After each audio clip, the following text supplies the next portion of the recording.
Hello दोस्तों, the IT narrator में आपका स्वागत है। आज हम कोल्हापुर की सैर करेंगे। कोल्हापुर भारत के महाराष्ट्र राज्य में पंचगंगा नदी के तट पर स्थित है। कोल्हापुर को अपने समृद्ध धार्मिक इतिहास के कारण दक्षिण काशी के रूप में भी जाना जाता है। इसके अलावा इसे करवीर नगरी भी कहा जाता है। कोल्हापुर की time to time detailed itinerary आपके साथ शेयर करके मैं आपको पूरी तरह से गाइड करूंगा। इस डिटेल्ड आइटिनरी से आपका काम एकदम आसान हो जाएगा। आपको और कुछ नहीं करना, केवल इस आइटिनरी को पूरा देखकर फॉलो करना है। तो क्या आप तैयार हैं? चलो। कोल्हापुर घूमने का सबसे अच्छा समय सर्दियों का मौसम है।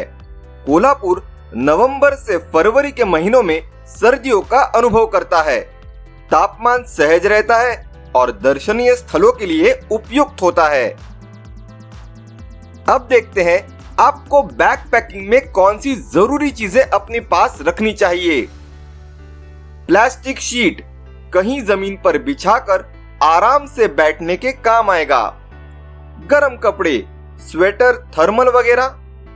टोपी, packed foods, dry fruits, biscuits, chikki, laddoo, chocolates, पानी की बोतलें, मच्छर से बचने के लिए मॉस्किटो रेपेलेंट क्रीम वगैरह, फर्स्ट एड किट, पर्याप्त कैश और बायोडिग्रेडेबल गार्बेज बैग्स। सब कचरा इन बैग्स में जमा करना और कचरा पेटी में ही डालना। कोल्हापुर को गंदा मत करना। कोई भी प्रॉब्लम हो या इमरजेंसी हो तो आप नीचे दिए गए नंबर पर संपर्क कर सकते हैं। ये नंबर सेव कर लीजिए। बैग भर ली? अच्छा, इमरजेंसी नंबर भी सेव कर लिए? चलिए तो आइटिनरी देखते हैं और निकल पड़ते हैं। मुंबई से कोल्हापुर के बीच करीबन 400 किलोमीटर का अंतर है, तो वही पुणे से करीब 240 किलोमीटर की दूरी पर है। सुबह 6 बजे मुंबई से हम गाड़ी लेकर कोल्हापुर के लिए रवाना होंगे। आज हमें लंबा सफर तय करना है, इसीलिए घर से ही कुछ खा के निकले और अपने साथ पैक्ड फूड्स जरूर रखें, क्योंकि आज नाश्ते के लिए हम कहीं रुकने वाले नहीं हैं। करीबन दोपहर 1:15 बजे के आसपास 328 किलोमीटर का सफर तय करने के बाद हम सातारा के आगे कोल्हापुर से कुछ 75 किलोमीटर पहले कराड़ में शिवराज ढाबा पे लंच के लिए रुकेंगे। शिवराज ढाबा यात्रा करते समय पर्यटकों के लिए पसंदीदा ठहराव है। पार्किंग के लिए यहाँ बहुत जगह उपलब्ध है। अच्छा माहौल, त्वरित सेवा, बैठने की आरामदायक व्यवस्था शिवराज ढाबा की विशेषताएं हैं। यहाँ आप छत्रपति शिवाजी महाराज की बैठी अवस्था में सुंदर मूर्ति देख सकते हैं। इस स्थान की खास बात यह है कि यहाँ हर रोज छत्रपति शिवाजी महाराज को भोजन का नैवेद्य दिखाया जाता है। शिवराज ढाबा एक शुद्ध शाकाहारी होटल है। सीमित लेकिन स्वादिष्ट व्यंजन यहाँ पर परोसे जाते हैं। इस ढाबे की स्पेशल डिश अक्खा मसूर है, जो मटका दही के साथ जबरदस्त लगता है। जरूर ट्राई करें।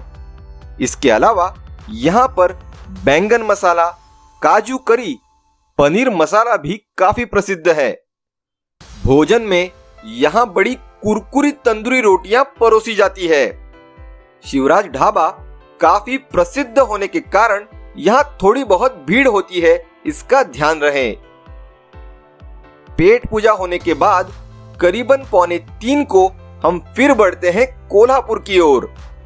करीबन 63 किलोमीटर की दूरी तय करने के बाद दोपहर 4:15 बजे के आसपास हम चिन्मय आश्रम चलेंगे, जहां 85 फीट ऊंची गणेश मूर्ति है, जो चिन्मय गणाधीश के नाम से प्रसिद्ध है।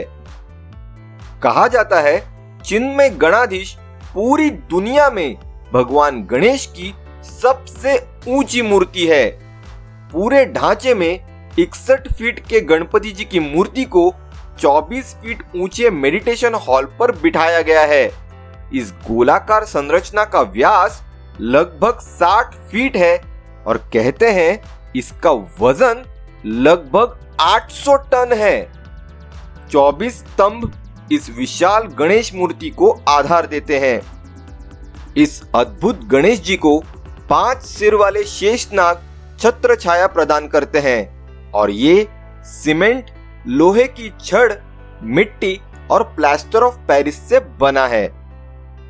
कर्नाटक के शिमोगा प्रांत से विशेष रूप से बुलाए गए 50 कुशल श्रमिकों ने इस संरचना को निर्माण करने के लिए लगभग 1 साल तक कड़ी मेहनत की। चिन्मय गणाधीश का निर्माण चिन्मय मिशन द्वारा 2001 में उनके संगठन के 50 वर्ष पूरे होने पर किया गया था। चिन्मय मिशन एक हिंदू धार्मिक और आध्यात्मिक संगठन है जो वेदांत के प्रचार प्रसार में लगा हुआ है। चिन्मय गणाधीश के अलावा यहाँ भगवान शिव को समर्पित भी एक मंदिर है जिसे कैलाशनाथ मंदिर कहा जाता है। ये नाम पूज्य स्वामी चिन्मयानंद द्वारा सुझाया गया था। इस विशाल गणपति बाप्पा के दर्शन के बाद शाम करीबन 5:30 बजे अब हम फिर बढ़ेंगे कोल्हापुर शहर की ओर। करीबन 45 मिनट के अंदर शाम 6:15 बजे तक हम कोल्हापुर शहर में प्रवेश करेंगे। प्रवेश करते ही हम एक भव्य चौक पहुंचते हैं जिसे महारानी तारारानी चौक के नाम से जाना जाता है। इस चौक में लगभग 20 से 22 फीट ऊंची महारानी ताराबाई की वीर आवेश में अश्वारूढ़ मूर्ति दिखाई देती है। महारानी ताराबाई स्वराज्य संस्थापक छत्रपति शिवाजी महाराज की छोटी बहू थी जिन्होंने अपने अदम्य साहस से भारतीय इतिहास पर एक अमिट छाप छोड़ी। महारानी ताराबाई प्रसिद्ध मराठा सेनापति हंबीरराव मोहिते की बेटी थी जिनका विवाह छत्रपति शिवाजी महाराज के दूसरे पुत्र छत्रपति राजाराम महाराज से हुआ था। छत्रपति शिवाजी महाराज के देहांत के बाद उनके पुत्र संभाजी महाराज छत्रपति बने। छत्रपति संभाजी महाराज ने स्वराज्य का बहुत विस्तार किया। दुर्भाग्यवश एक फितूर के कारण छत्रपति संभाजी महाराज मुगलों के हाथ लग गए जिन्होंने उनका बड़ी बेरहमी से कत्ल कर दिया और छत्रपति संभाजी महाराज के पुत्र शाहू को कैद कर दिया। दरमियान मराठा साम्राज्य की बागडोर छत्रपति शिवाजी महाराज के दूसरे पुत्र राजाराम महाराज ने छत्रपति वंश संभाली, लेकिन कुछ ही समय पश्चात छत्रपति राजाराम महाराज के अकाली मृत्यु के बाद मराठा क्षेत्रों पर किए गए मुगल कब्जे के खिलाफ प्रतिरोध को जीवित रखने में महारानी ताराबाई ने अहम भूमिका निभाई। उनके पुत्र शिवाजी द्वितीय तब आयु में काफी छोटे थे। इसी कारण अपने पुत्र को राजगद्दी पर बिठाकर महारानी ताराबाई ने स्वयं राजप्रतिनिधि के रूप में कार्य किया।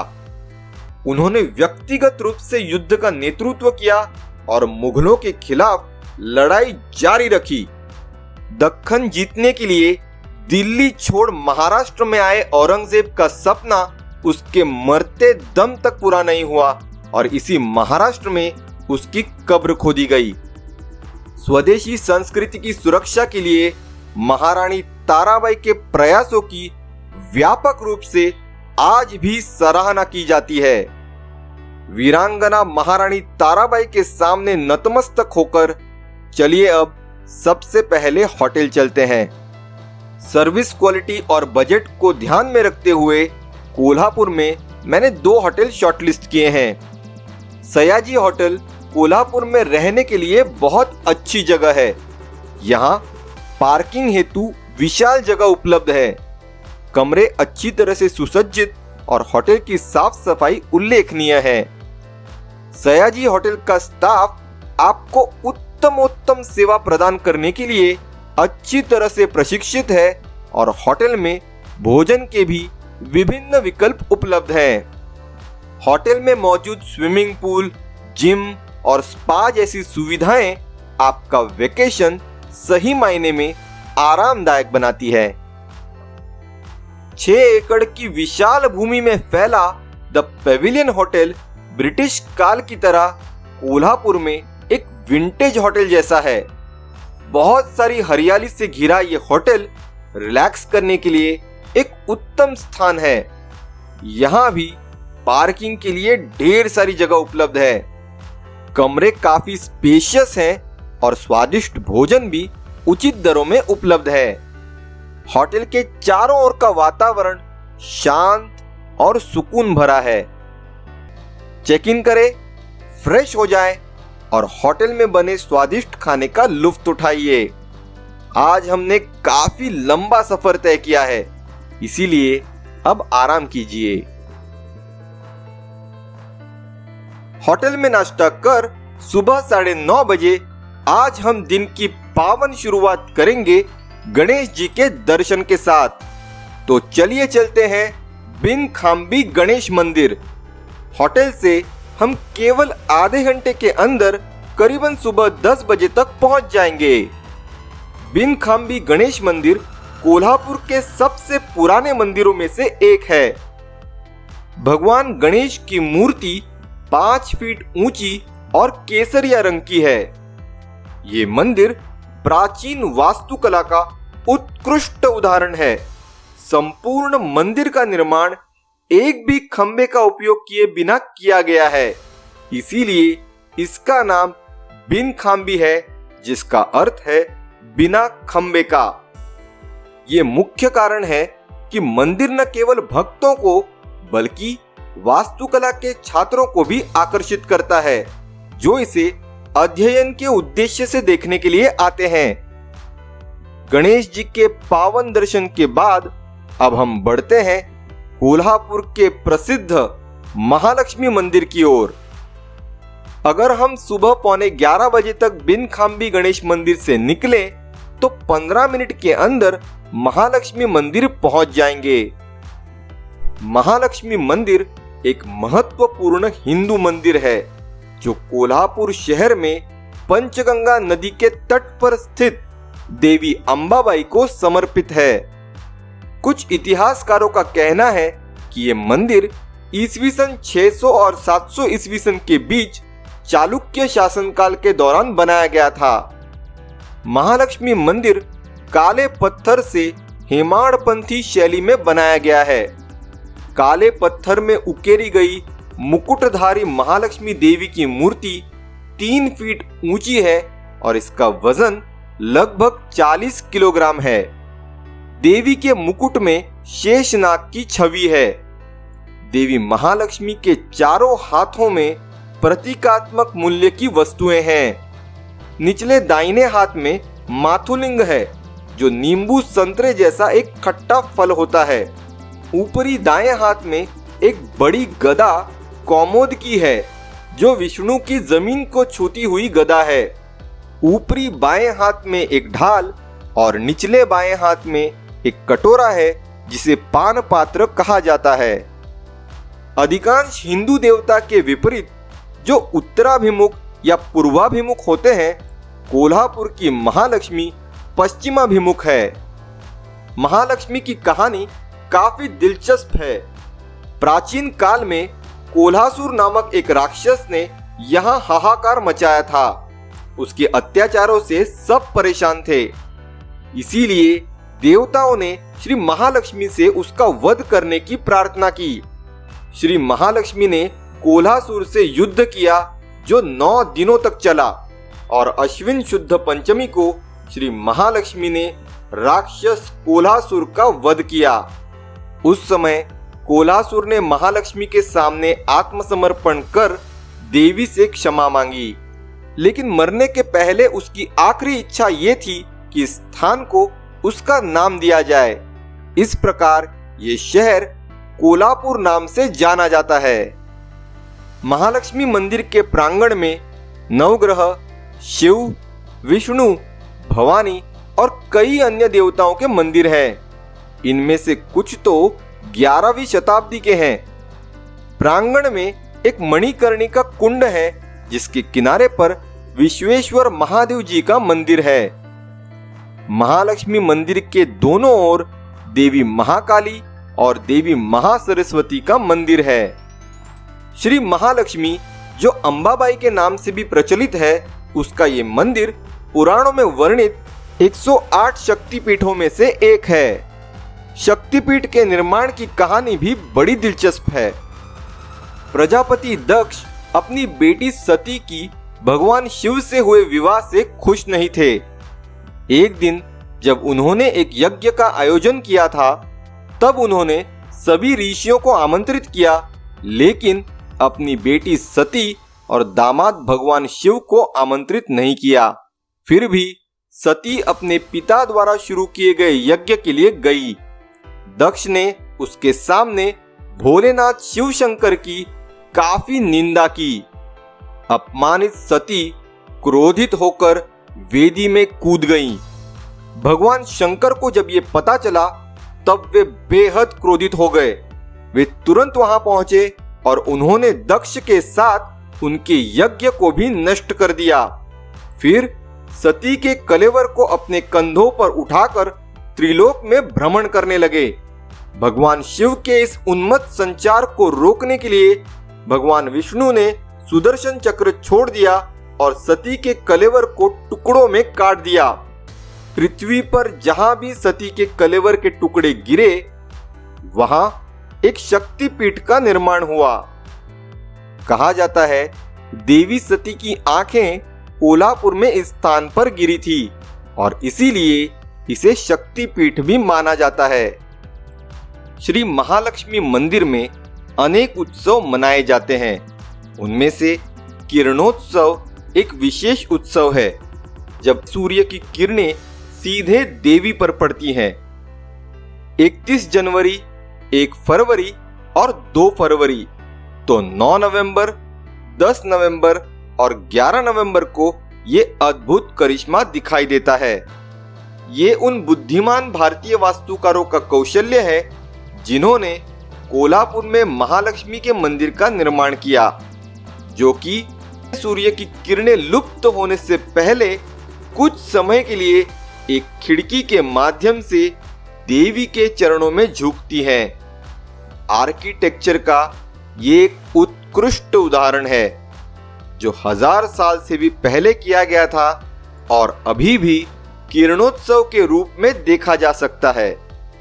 श्री महालक्ष्मी के पावन दर्शन के बाद दोपहर करीबन 12:30 बजे अब हम पेट पूजा की व्यवस्था करते हैं। तो चलिए बढ़ते हैं पास ही में स्थित श्री महालक्ष्मी अन्न छत्र सेवा ट्रस्ट, जहां हम श्री महालक्ष्मी के महाप्रसाद को ग्रहण करेंगे। महाप्रसाद के लिए अंबाबाई मंदिर के बाहर ही कूपन मिलते हैं। श्री महालक्ष्मी अन्न छत्र सेवा ट्रस्ट मंदिर के एकदम बगल में ही है और यहाँ हम 5 से 10 मिनट के अंदर पहुंच जाएंगे। यहाँ भक्तों को अच्छी गुणवत्ता वाला ताजा भोजन मुफ्त में परोसा जाता है। स्वच्छ वातावरण के साथ यहाँ का प्रबंधन और सेवा भी उल्लेखनीय है। महाप्रसाद से तृप्त होकर करीबन दोपहर 1:15 बजे अब हम चलते हैं पास ही में स्थित भवानी मंडप की ओर। 15 मिनट में पहुंच जाएंगे। छत्रपति संभाजी महाराज के पुत्र छत्रपति शाहू जब मुगलों की कैद से छूट गए, उसके पश्चात कुछ सालों के भीतर छत्रपति का सिंहासन 2 हिस्सों में बंट गया, सातारा की राजगद्दी और कोल्हापुर की राजगद्दी।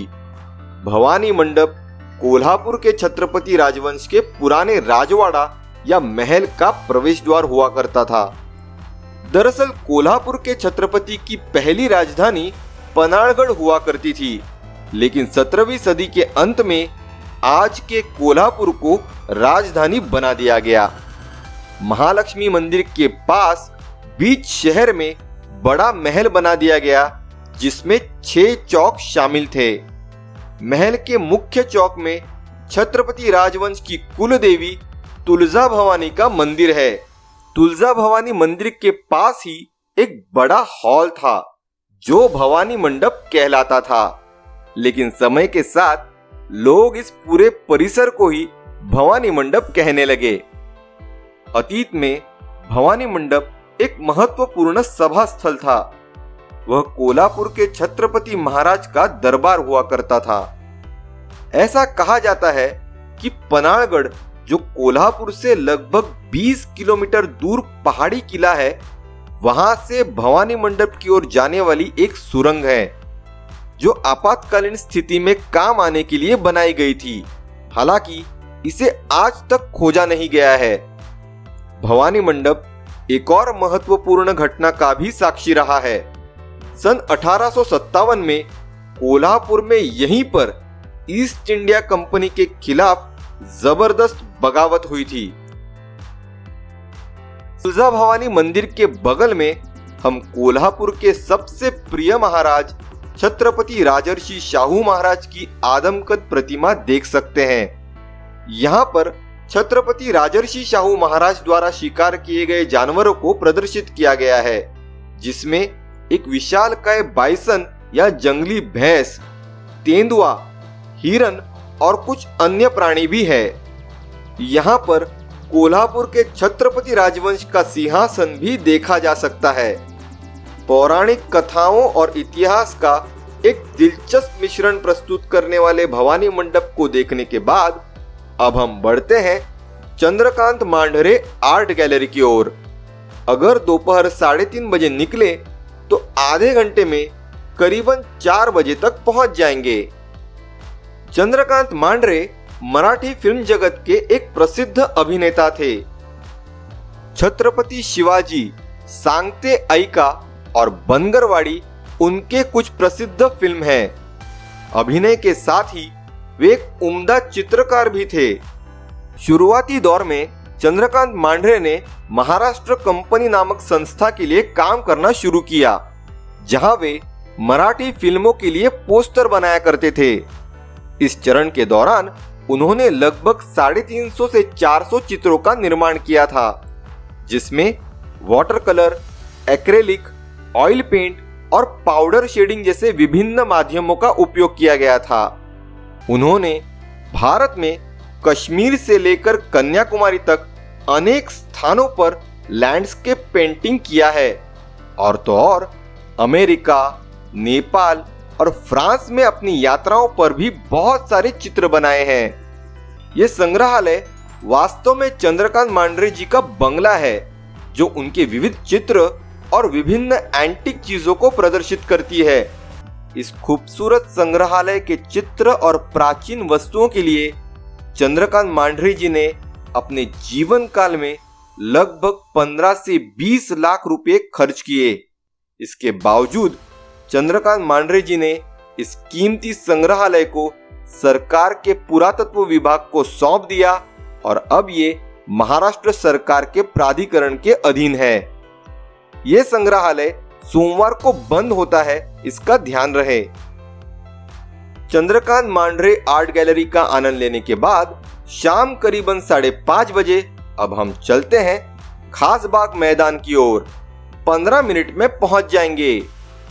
खासबाग मैदान कोल्हापुर का एक राष्ट्रीय कुश्ती स्टेडियम है।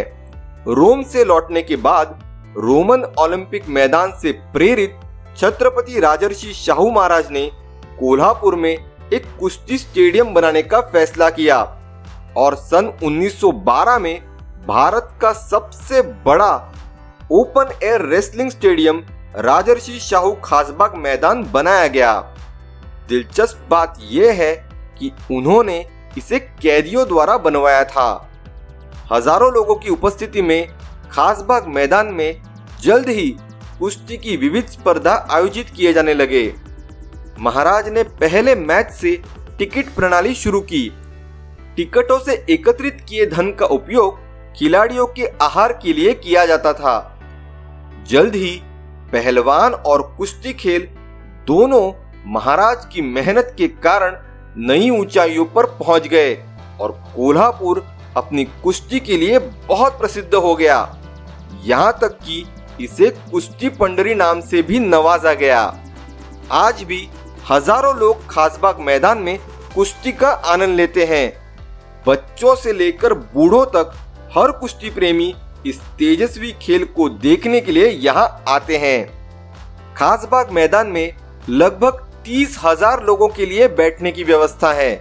अब आप कहेंगे उसमें कौन सी बड़ी बात है, वैसे तो कितने स्टेडियम हैं, लेकिन ध्यान रहे ये उस दौरान में निर्माण हुआ जब भारत में ऐसा कुछ सुना सोचा नहीं गया था।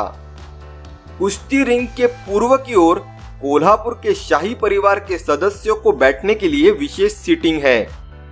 खासबाग मैदान की शताब्दी को चिन्हित करने के लिए वर्ष 2012 में कुश्ती जगत की एक बड़ी स्पर्धा हिंद केसरी कुश्ती चैंपियनशिप का खासबाग मैदान में आयोजन किया गया।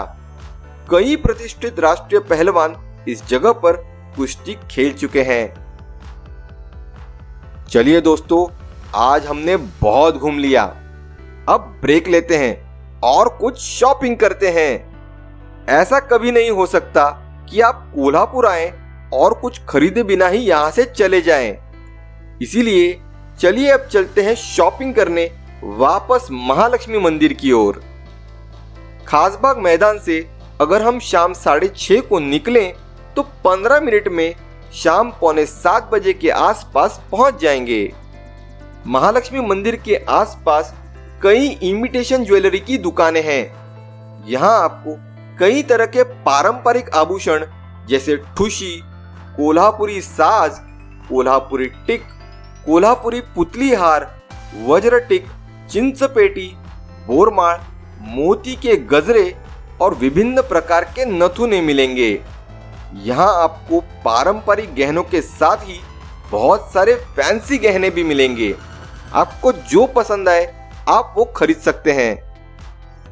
आगे नंबर आता है कोल्हापुरी चप्पल का। यहीं से आगे कोल्हापुरी चप्पल गली है, जहां आपको कोल्हापुरी चप्पल में महिलाओं और पुरुषों के लिए 300 रुपये से लेकर 3000 तक बहुत सारी वैरायटी देखने के लिए मिलेगी। कोल्हापुरी मोजड़ी, कोल्हापुरी चमड़े की आवाज करने वाली चप्पल, 28 ग्राम की कोल्हापुरी चप्पल जिसे आप मोड़ सकते हैं और कहीं भी रख सकते हैं, 1.5 से 2 किलो की शाहू चप्पल, ऐसी बहुत सारी कोल्हापुरी चप्पलों की वैरायटी आप यहां देख सकते हैं। कोल्हापुरी चप्पल के बाद नंबर आता है साड़ी का। इसी परिसर में बहुत सारी साड़ियों की दुकानें भी हैं, जहां आपको पारंपरिक इरकल साड़ियां, कॉटन हैंडलूम साड़ियां और ढेर सारी विविध प्रकार की साड़ियां मिलेगी। चलिए, अब बहुत शॉपिंग कर ली, अब जोरों से भूख लगी है ना?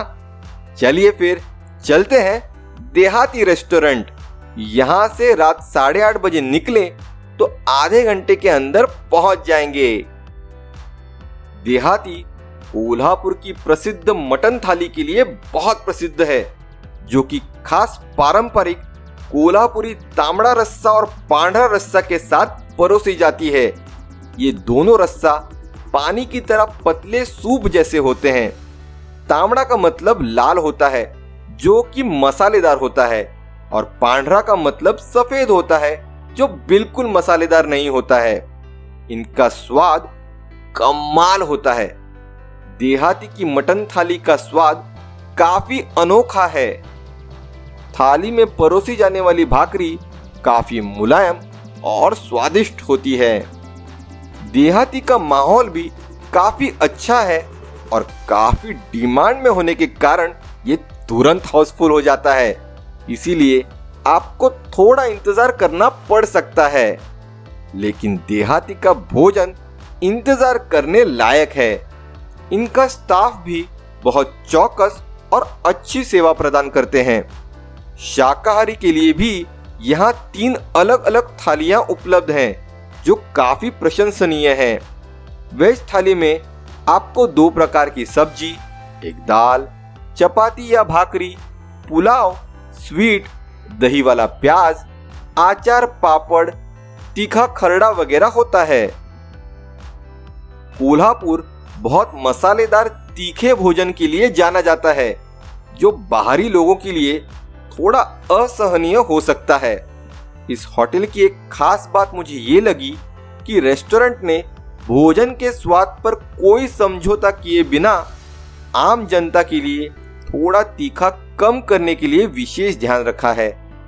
मटन थाली के अलावा देहाती की मटन फ्राई थाली, चिकन फ्राई थाली, चिकन मसाला थाली, देहाती स्पेशल थाली और खीमा पैटिस बहुत प्रसिद्ध है। जरूर जरूर ट्राई करें। देहाती में खाना खाने के बाद अब हम होटल लौटेंगे। 15 से 20 मिनट में पहुंच जाएंगे। फ्रेश हो जाएं और आराम करें।